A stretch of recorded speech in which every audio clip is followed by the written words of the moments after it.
दोस्तों, क्या आपको पता है कि पुष्पक विमान किसने बनाया था और क्यों बनाया था?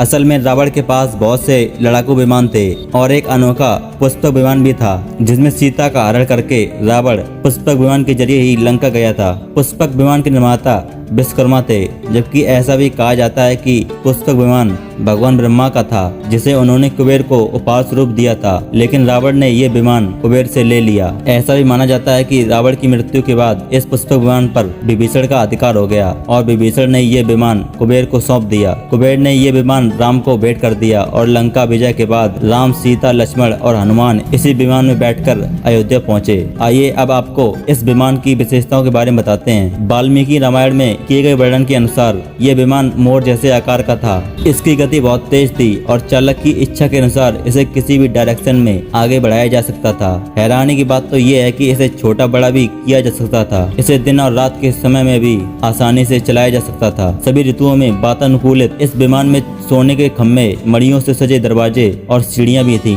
इसमें सीक्रेट रूम भी था और नीलम से निर्मित सिंहासन भी था। इस विमान की एक चौंका देने वाली विशेषता यह थी कि ये विमान केवल एक स्थान से दूसरे स्थान तक ही नहीं जाता था, बल्कि एक ग्रह से दूसरे ग्रह तक आने जाने में भी सक्षम था। इस विमान के बारे में यह भी कहा जाता है कि ये विमान उसी व्यक्ति से चलता है जिसने इस विमान से संबंधित मंत्र सिद्ध किया हो। इस विमान पर बहुत से शोध भी होते रहे हैं और शोधकर्ता इसे वाइब्रेशन टेक्नोलॉजी से जोड़कर देख रहे हैं। अगर आपने अभी तक वीडियो को लाइक नहीं किया है तो वीडियो को लाइक जरूर करना और साथ में चैनल को सब्सक्राइब करके बगल वाले घंटी बटन को भी दबा देना।